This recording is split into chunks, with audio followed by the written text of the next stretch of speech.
নমস্কার, আমি জয়ন্ত ঘোষাল বলছি। মমতা বন্দ্যোপাধ্যায় আজ কলকাতায় নিউ টাউনে দুর্গা অঙ্গন, নামটাও ওরই দেওয়া, অঙ্গন নামটা খুব সুন্দর লেগেছে আমার। দুর্গা অঙ্গন মানে দুর্গার অঙ্গন, সেখানে আজকে শিলান্যাস করলেন এবং সেখানে তিনি বললেন যে টেন্ডার হয়ে গেছে এবং সেটা মঞ্চে দাঁড়িয়ে ঘোষণাও করে দিলেন যে এটা খুব সত্বর এটা তৈরি হবে। এবং কেন এই জায়গাটাকে বাছা হয়েছে সমস্ত কিছু ব্যাখ্যা দিলেন। আমি বলবো এইটা হচ্ছে মমতা বন্দ্যোপাধ্যায়ের একদম নিজস্ব স্টাইল। মাস্টার স্ট্রোক তো সবসময় আমরা বলে থাকি, সেই জন্য আর শব্দটা আর ব্যবহার করলাম না। কিন্তু একটা জিনিস না, আমি অনুষ্ঠানে উপস্থিত থেকে বুঝতে পারলাম যে কেন বিজেপি এত বেশি এই আজকের অনুষ্ঠানটা নিয়ে এত পীড়িত ছিল, কেন তারা মানে বারবার নানান রকমের এক্স হ্যান্ডলে যে এই জমি নিয়ে ওইটা হয়েছিল সেইটা হয়েছিল, আগের জমি কেন হয়েছে। মমতা বন্দ্যোপাধ্যায় ওই মধ্যে গেলেনই না, শুধু বললেন যে বেশি জমি পাওয়া গেছে এমন একটা জায়গা তিনি বেছেছেন। তো ট্রায়াল অ্যান্ড এরার করে জমিগুলো তো বাঁচতে হয়, যে এটা করলে ভালো হবে না ওটাতে করলে ভালো হবে, সেটা হতে পারে। কিন্তু আজকে উনি কিন্তু একটা জিনিস লক্ষ্য করলাম যে শিলান্যাস যেখানে হলো, যেখানে উনি মানে এই মা দুর্গার একটা মন্দির, একটা বিরাট মন্দির, সেটা কিরম হবে তার ছবি টবিগুলো তো দেখলাম। সেখানে কিন্তু তিনি একটা ধুতি আর একটা লাল শাড়ি রাখলেন। এটা হচ্ছে একটা অদ্ভুত ব্যাপার, এটা নিয়ে কোনো ঘোষণা করেননি এবং এটা কিন্তু তিনি কোনো মঞ্চের বক্তৃতাতেও বলেননি। কেন? আসলে লাল শাড়িটা মাকে দিয়েছেন, আর মা যেখানে থাকেন, শক্তি যেখানে আছে সেখানে শিবও থাকেন, এবং সেই কারণে মানে এইটাই হচ্ছে অদ্ভুত ব্যাপার, যেটাতে শাস্ত্রে বলে প্রকৃতি এবং পুরুষ দুটি সত্তা, সেটা নিয়েই অখণ্ড। এই যে একটা অদ্ভুত ঈশ্বর চেতনা, সেটা নিয়ে কোনো ঘোষণা নেই, চুপচাপ তিনি ওখানে দেখলাম রাখলেন, কোনো আলোচনা করলেন না। কিন্তু আজকে কিন্তু সেখানে রামকৃষ্ণ মিশনের স্বামীজির বাড়ির মানে যিনি কান্ডারি সন্ন্যাসী মহারাজ, তিনি যেমন উপস্থিত, সেরকম কামারপুকুরের মহারাজও এসেছেন। আবার ইসকন আছে, অন্যান্য ভারত সেবাশ্রম সংঘ আছে, তার পাশাপাশি মুসলিম সংগঠনের পক্ষ থেকেও আছে, ধর্মীয় সংগঠনের প্রতিনিধি, খ্রিস্টান সংগঠনের প্রতিনিধি, শিখ সম্প্রদায় গুরুদুয়ারার প্রতিনিধি, চার্চ তো আছেনই। তার ফলে এটা একটা সর্বধর্ম সমন্বয়।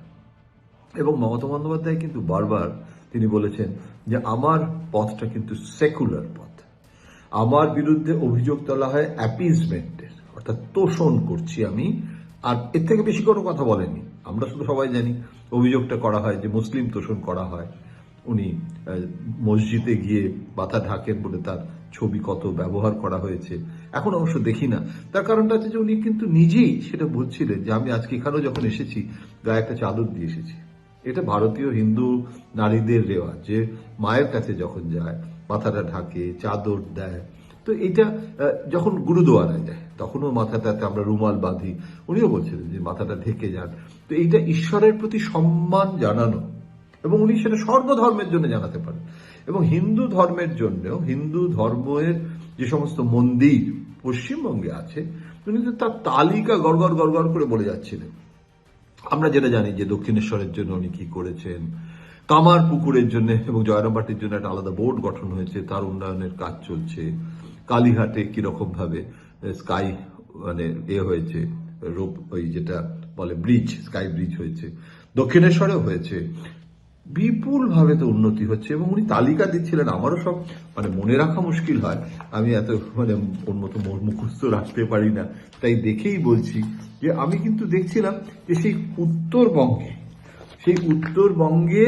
সেখানে উনি কি করেছেন এবং অন্যান্য জায়গাগুলোতে কি করেছেন তার সমস্ত মানে উনি কিন্তু বলে যাচ্ছেন যে আমি এটা করেছি। মদনমোহন তলায় রাধাবল্লভের মন্দির, দেবী চৌধুরানীর মন্দির জলপাইগুড়ি, তারকেশ্বর, কনক দুর্গা মন্দির, চাকলা মন্দির, কঙ্কালীতলা, বক্রেশ্বর, ফুরফুরাসারি, ফুল্লরা, মাহেশের জগন্নাথ, জল্পেশ্বর শিব মন্দির, মানে একের পর এক, বানেশ্বর শিবের মন্দির। তো এমনকি তিনি গঙ্গাসাগরও খুব শিগগিরই যাচ্ছেন, সেখানেও উনি একটা বিরাট প্রকল্প নিয়েছেন। সুতরাং এমন, এবং উনি বলছিলেন যে মাতৃ পুজো করতে গেলে দিনক্ষণ, সেখানে কোথায় করা হবে, সবকিছু ভেবেচিন্তে করা উচিত। এবং এখানেও একটা মুখ্য সচিবকে দিয়ে একটা ট্রাস্ট গঠন করা হয়েছে। সেই ট্রাস্টের মধ্যে 2 লাখ বর্গ ফুট, 1000 লোক তো শুধু উঠোনেই বসতে পারে, এবং কত মানে বড় চওড়া, সেখানে একটা 20 ফুটের রাস্তা চারদিকে থাকছে, বাগান হচ্ছে, গাছপালা থাকছে, সেখানে দূষণ নিয়ন্ত্রণ হবে, পরিবেশের এটা হবে, নিত্য পুজো হবে, পুরোহিত থাকবে, নিত্য পুজো হবে, সাংস্কৃতিক কর্মকাণ্ড হবে, সেখানে কর্মসংস্থান হবে, সেলফ হেল্প গ্রুপ আসবে, নানা রকমের এনজিও কাজ করবে, কারুশিল্প, চারুশিল্প, সমস্ত কিছু হবে। তো 12 একর জায়গায় 17.28 একর জমি যেটা পেয়েছেন সেটা মমতা করেছেন, এবং এখানে 1 লাখ দর্শনার্থী প্রতিদিন মানে তার ব্যবস্থা করা হচ্ছে।